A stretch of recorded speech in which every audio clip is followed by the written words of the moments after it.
and welcome back to my channel. It's your girl Bennett, and I'm back again with another video. So in this video, I'm just going to give you guys an update on my life in university, how it's been so far. So it's been 1 month already, so I'm just going to give you guys how I got into the school, my fees, accommodation, transport, friends, and this kind of stuff. So just a quick update on how it's been going so far. Okay, so first of all, for most of the people who do not know, I attend the Paris Lodron University Salzburg, but so it was not my first choice for the school to go to. If anyone had watched my previous videos, you would know that my choice was either Ghana or Germany.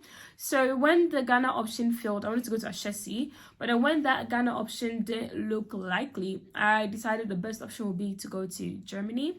But then when I tried applying to the universities in Germany, the process was honestly so long, and it was just annoying me, and I was getting so pissed and so bored with it, because I had to apply through Uni Assist, and Uni Assist was asking for so many things because I have the international baccalaureate, and they wanted so many things from the school, and I just didn't have the energy to go back to the school to get all of those things. So I decided look, I would love to go study in Germany, but I can't go through all this process. This is way too stressful.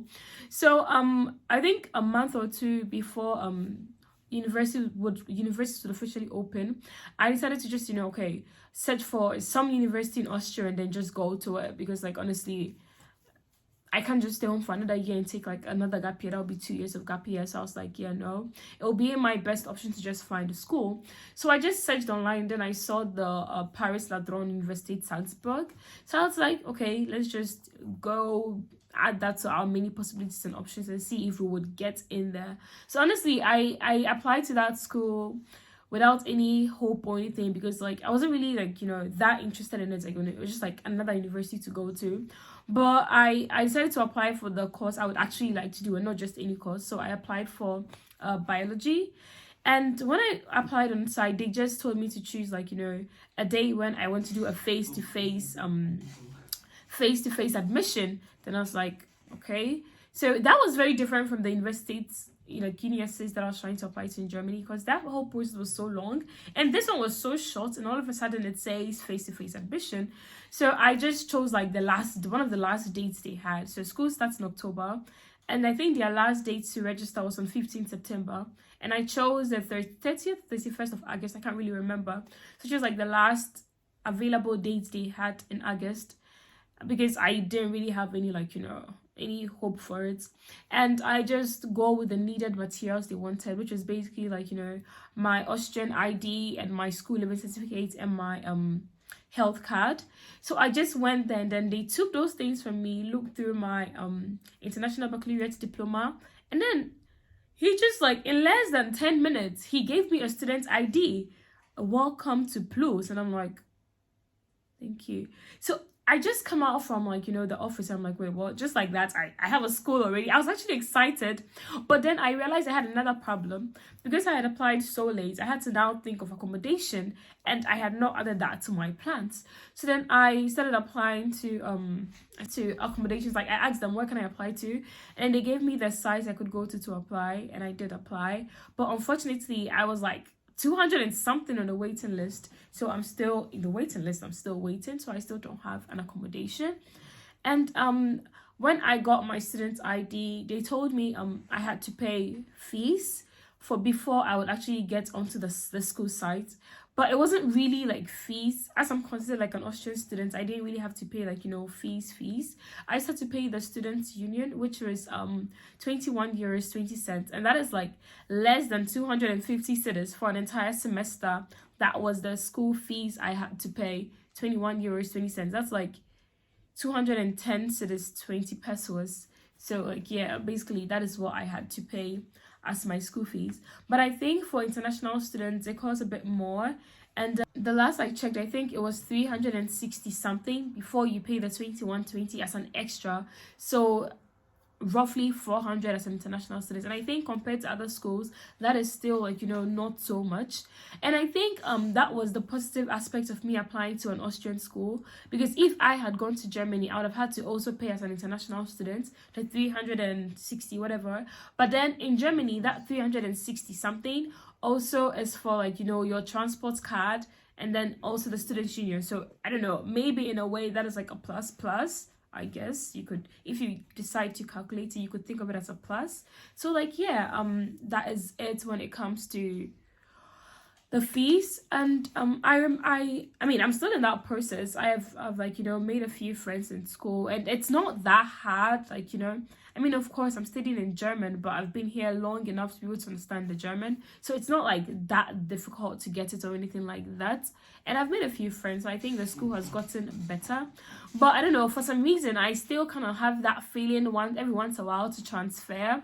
So it's like, where do I want to transfer to? For some reason, I still want to go to Germany. But then if you think of the fact that it's cheaper to study in Austria and I still want to go to Germany, I don't get why. I kind of feel like it's more for, like, you know, the bigger city, the bigger place, the bigger vibe and everything.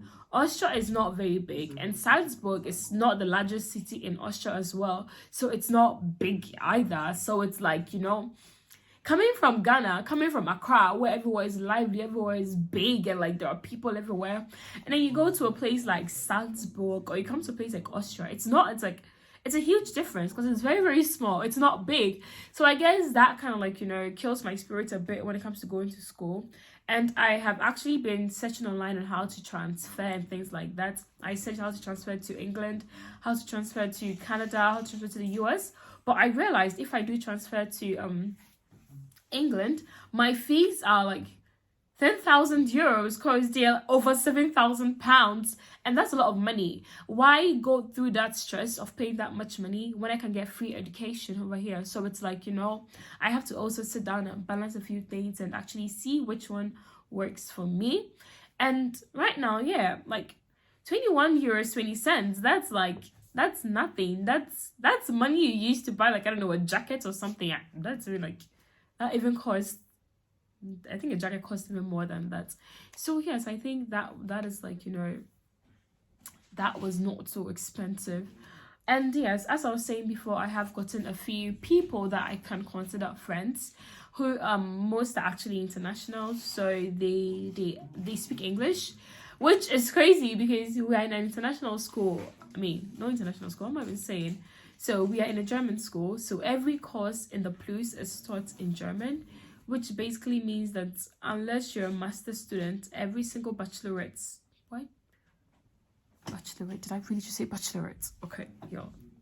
Every single bachelor subject, every single bachelor course, every single bachelor lecture is in German. So if you can't speak German and you do want to apply to the Paris Lodron University Salzburg, I would advise you to first of all get your German level to at least a B2, because it is important. Like, most of the professors are, like, you know, they are all, how should I put it, native speakers.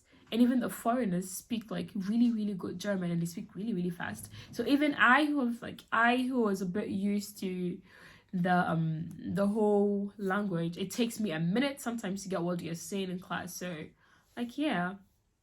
And I must say, if you do want to study abroad, you want to Japan, just say Japan or Japan. If you want to, like, you know, travel abroad for your education, for your masters, I would really recommend Austria or Germany, because it's actually free, even for internationals. Like masters are free and things like that. But for bachelors, even in Germany, it's kind of hard to find, like, you know, an English bachelor course that you'd actually like. Most of the courses that are in English, I feel they are those courses that most people don't go for, or most people consider difficult, and then they make it in English, which I think makes no sense. So are they trying to be like the hard courses are just for internationals? That actually makes no sense to me. But if you're someone and you're interested in, I don't know, I think subjects like mechatronics or artificial intelligence, for most countries, these courses are in English. So if you're someone who wants to study artificial intelligence or mechatronics, you could really find them in so many schools that are taught in English. But still, even for those schools, you still need to show your German eligibility. Is that the word? Eligibility, I think so. Eligibility, I think it's eligibility. How eligible you are, yeah, it's eligibility. So you need to show how eligible or credible you are in speaking the German language. So no matter what course you decide to do, they would still ask you to give a proof of your German language. So like, yeah, so I'm not saying like I hate my school. I do not hate the school. I'm actually starting to love it, which is crazy because I feel like transferring, but I'm actually starting to actually enjoy being in my university. So like, yeah, I don't know, let's just stay tuned to this channel and see if I'll transfer or if I'll stay, because honestly I personally have no idea what I'm going to do next, but I'm still in it, so let's just see. Thank you guys so much for watching, and I hope this information is able to help you guys a bit for those who do want to study abroad. Thank you. Bye.